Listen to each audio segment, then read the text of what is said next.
Movie के शुरू में हमें दिखाया जाता है कि एक कोकेन ड्रग डीलर एंड्रयू एक प्लेन के अंदर कोकेन लेकर जा रहा होता है। जहाज़ ख़राब होने की वजह से कोकेन से भरे हुए बैग ये जहाज़ से गिराना शुरू कर देता है और ये बैग नीचे एक जंगल में गिर रहे होते हैं। सारे बैग नीचे गिराने के बाद थोड़ी सी कोकेन खुद भी यूज़ करके ये पैराशूट पहन लेता है। ये जब जहाज़ से नीचे छलांग लगाने लगता है तो इसका सर टकराता है और ये वहीं गिर जाता है। दूसरी तरफ हमें दिखाया जाता है कि जंगल में एक कपल क्रिस्टोफर और एल्सा है जो जंगल में सैर करने के लिए आए हैं। सैर करते हुए उन्हें एक भालू नज़र आता है जिसे देखकर वो काफ़ी ज़्यादा खुश होते हैं। वो कैमरा और दूरबीन निकाल कर इसको फोकस करके इसकी तस्वीरें बनाने की कोशिश करते हैं। तभी इन्हें लगता है कि भालू कुछ अजीबोगरीब हरकतें कर रहा है। दरअसल इस भालू ने जंगल में गिरी हुई कोकेन यूज़ कर ली होती है और ये अपने आप से बाहर हो चुका होता है। इसका खुद पर काबू नहीं होता और ये अपने सर को दरख्त से टकराता है। क्रिस्टोफर और एल्सा इसको दूरबीन में देख रहे होते हैं कि ये भाग के इनके पास आ जाता है। क्रिस्टोफर कहता है कि ये एक ब्लैक बेयर है और हमें इससे मुकाबला करना चाहिए, लेकिन एल्सा वहां से भाग जाती है। क्रिस्टोफर को भी इसके पीछे भागना पड़ता है। भालू काफ़ी ज़्यादा गुस्से में होता है और वो इनके पीछे आता है। तभी भागते हुए क्रिस्टोफर का पाँव एक पत्थर से लग के स्लिप हो जाता है और वो वहाँ पर गिर जाता है। भालू क्रिस्टोफर की बजाय एल्सा पर हमला कर देता है। क्रिस्टोफर एल्सा को बचाने की काफ़ी कोशिश करता है। एल्सा भी इस भालू से बचने की काफ़ी कोशिश करती है, लेकिन भालू उसे खींच के जंगल की तरफ ले जाता है। उसके बाद एक काफ़ी दिल दहला देने वाला सीन नज़र आता है जिसमें क्रिस्टोफर के सामने एल्सा का कटा हुआ पाँव आके गिरता है। क्रिस्टोफर अपनी जान बचाने के लिए वहां से भाग जाता है। उसके बाद टीवी पर खबर चलती है कि एंड्रयू की लाश और एक बैग कोकेन का मिला है। तभी वहां पर एक डिटेक्टिव बॉब को दिखाया जाता है। बॉब अपने साथियों को बताता है कि ये सिड के लिए काम करता था जो कि एक बहुत बड़ा ड्रग डीलर है। इसके पास काफ़ी ज़्यादा मिकदार में कोकेन होनी चाहिए, ये एक बैग बहुत कम है। तभी बॉब अपनी साथी रिबा से अपने कुत्ते के बारे में पूछता है और ये दोनों फिर इन्वेस्टिगेट करने के लिए चले जाते हैं। दूसरी तरफ इस सारी कोकेन का मालिक सिड दिखाया जाता है जो कि अपने एक साथी डेविड को कहता है कि तुम्हें उस सारी कोकेन को ढूंढना होगा, क्योंकि ये कोकेन एंड्रयू के पास जो थी वो एक बैग नहीं बल्कि काफ़ी ज़्यादा थी और हमारे दरमियान ये तय था कि अगर प्लेन ख़राब हो तो फिर ब्लैक माउंटेन के पास सारी कोकेन के बैग को गिराएगा। वो डेविड और अपने बेटे एडी को इस कोकेन की तलाश के लिए भेजता है। एडी अपनी बीवी के मरने के बाद तमाम बुरे काम छोड़ चुका है और वो इस तलाश में नहीं जाना चाहता, लेकिन डेविड उसका दोस्त है और वो उसे अपनी मदद के लिए अपने साथ जाने का कहता है, जिस पर वो मान जाता है और ये दोनों कोकेन तलाश करने के लिए जंगल की तरफ चल पड़ते हैं। दूसरी तरफ हमें दो बच्चे दिखाए जाते हैं, दीदी और हेनरी, जो कि जंगल में स्कूल के बाद ड्राइंग करने के लिए जा रहे होते हैं। तभी वहाँ पर भालू आ जाता है और ये दोनों भालू से डर के भाग जाते हैं। काफ़ी देर दीदी और हेनरी के वापस ना आने की वजह से दीदी की मदर फॉरेस्ट गार्ड लिज और पीटर के साथ जंगल में इनको तलाश करने के लिए आ जाते हैं। दूसरी तरफ एडी और डेविड भी इस जंगल में कोकेन की तलाश के लिए आ रहे होते हैं। रास्ते में डेविड को वॉशरूम जाने की ज़रूरत पड़ती है। वो वॉशरूम में होता है तो वहाँ पर 3 बदमाश लड़के उसको लूटने की कोशिश करते हैं। डेविड इनके साथ लड़ाई करता है और इनको काफ़ी ज़्यादा ज़ख्मी करता है। इसी लड़ाई में डेविड की कमर में चाकू लग जाता है और वो ज़ख्मी हो जाता है, लेकिन वो इन दोनों को मार के बेहोश कर देता है। तभी वहाँ पर एडी भी आ जाता है और वो इनकी तलाशी लेते हैं तो इनकी जेब से कोकेन का एक पैकेट निकलता है। डेविड और एडी इनसे पूछते हैं कि ये तुम्हें कहाँ से मिला। वो उसको बताते हैं कि ये हमें जंगल से मिला और ये सारा माल हमने वहाँ पर एक जगह पर छुपा रखा है। एडी और डेविड इनमें से एक लड़के को लेकर उस जगह की तरफ चल पड़ते हैं। दूसरी तरफ हम देखते हैं कि पीटर, लिज और दीदी की मदर भी तलाश करते हुए जंगल में घूम रहे हैं। वो हेनरी को एक दरख्त पर चढ़े हुए देखते हैं।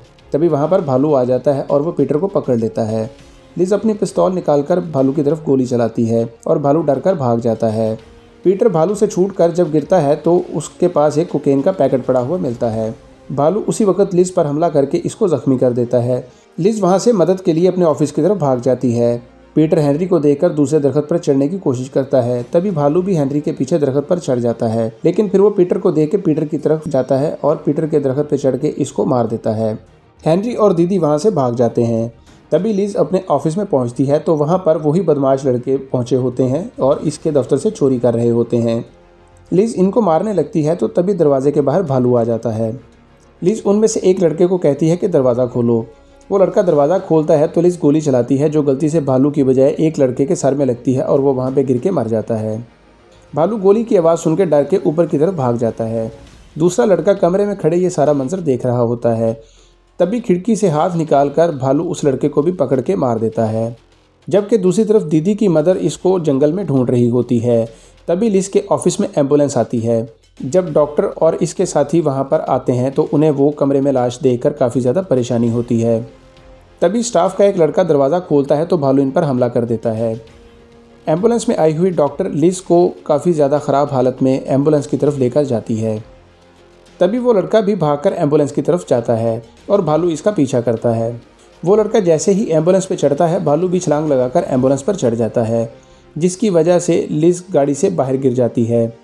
भालू उस लड़के को गाड़ी के अंदर मार देता है। इस सारी सूरत हाल से घबरा के डॉक्टर जो एम्बुलेंस चला रही होती है उससे दरख्त के साथ गाड़ी की टक्कर हो जाती है और डॉक्टर भी वहीं पे मर जाती है। फिर हम देखते हैं कि बॉब उस जगह पर पहुंच चुका है जहां पर कोकेन पड़ी हुई है और उसने वहां से कोकेन उठा ली है। डेविड उस लड़के को लेकर उस जगह पर पहुंचते हैं तो उन्हें वहां पर कोकेन नहीं मिलती। तभी डेविड उस लड़के को गोली मारने ही लगता है कि बॉब इनको सरेंडर करने का कहता है। डेविड अपनी गन फेंक देता है। जैसे ही बॉब का ध्यान दूसरी तरफ होता है तो डेविड फ़ौरन अपनी गन उठाने की कोशिश करता है। बॉब गोली चला के इसके हाथ को ज़ख्मी कर देता है। डेविड को काफ़ी ज़्यादा गुस्सा आता है। तभी भालू वहाँ पर नशे की हालत में आता है और इनके पास आके गिर जाता है। तभी डेविड की जेब से कोकेन का वो पैकेट गिरता है जो वॉशरूम में लड़ाई के दौरान इसने लड़कों से छीना होता है। कोकेन की खुशबू सूंघते ही भालू दोबारा जाग जाता है और वो एडी पर हमला कर देता है। डिटेक्टिव बॉब ऊंची जगह पर खड़े होकर कोकेन का पैकेट हवा में उड़ा देता है और भालू इसकी खुशबू के पीछे जंगल की तरफ भाग जाता है।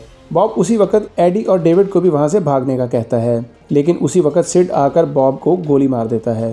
तभी सिड, एडी और डेविड आपस में बातें करते हैं कि कोकेन भालू के पास है और वो इसके पीछे जंगल की तरफ चल पड़ते हैं। तभी जंगल में क्रिस्टोफर दीदी की मदर को मिलता है और वो बताता है कि दीदी अभी जिंदा है और उसने उसको आबशार की तरफ जाते हुए देखा है। वो इनको लेके आबशार की तरफ चल पड़ता है। क्रिस्टोफर बाहर रुकता है और दीदी की मदर गार के अंदर चली जाती है। गार के अंदर जाने पर भालू इन पर हमला करता है। दीदी की मदर दीदी और हेनरी को लेकर गार के अंदर की तरफ भाग जाती है। वहां पर भालू के बच्चे दिखाई देते हैं जिन्होंने कोकेन का नशा किया होता है। कुछ देर के बाद सिड, एडी और डेविड भी वहां पर आ जाते हैं। एडी सिड को कहता है कि हमें वापस जाना चाहिए, लेकिन सिड इसकी बात नहीं मानता और वो कहता है कि हमें यहाँ से अपनी कोकेन लेकर जानी है। सिड को गार के अंदर कोकेन का एक बैग मिलता है। वो अपनी मजीद कोकेन को ढूंढने के लिए गार के अंदर की तरफ जाता है जहाँ पर उसे हेनरी लोग नजर आते हैं। कोकेन के बैग की खुशबू की वजह से भालू के बच्चे सिड के ऊपर हमला कर देते हैं। सिड कोकेन का एक पैकेट इन भालू के बच्चों की तरफ फेंकता है। फिर सिड गार के अंदर एक और बैग को उतारने के लिए एडी को कहता है। ये बैग उतारने ही लगते हैं कि भालू इन पर हमला कर देता है। दीदी की मदर बच्चों को लेके आबशार में छलांग लगा देती है। सिड भालू की तरफ गोली चलाता है, लेकिन वो गोली गलती से डेविड को लग जाती है। डेविड और एडी भी वहां से छलांग लगा देते हैं और वो दोनों आबशार में गिर जाते हैं। सिड अपनी बंदूक से मार मारकर भालू को बेहोश कर देता है और कोकेन का बैग निकालने की कोशिश करता है, लेकिन इसी दौरान उसके कोकेन का पैकेट फट जाता है और जो जाके भालू के ऊपर गिरता है। भालू को कोकेन की खुशबू से दोबारा होश आ जाती है। भालू उठ के गुस्से में सिड को मार देता है और इसके टुकड़े टुकड़े कर देता है। दूसरी तरफ एडी अपने दोस्त डेविड को बचाने के लिए मदद के लिए आवाज़ें देता है, क्योंकि डेविड गोली से जख्मी हो चुका होता है। इनकी आवाज़ सुन के दीदी की मदर वहाँ पर आती है, जो कि एक नर्स होती है, और वो इनको बचा लेती है और फिर ये लोग वहाँ से निकलकर वापस आ जाते हैं। कुछ दिन के बाद हमें भालू और भालू के बच्चे जंगल में दिखाई देते हैं और कुछ टूरिस्ट इनकी तस्वीरें बनाते हुए नजर आते हैं। अब ये भालू काफ़ी हद तक शांत हो चुका है क्योंकि इसे कोकेन का नशा उतर चुका है। ट्रू इंसिडेंट पर बनने वाली ये मूवी आपको कैसी लगी, हमें कमेंट सेक्शन में अपनी राय के बारे में ज़रूर बताइएगा।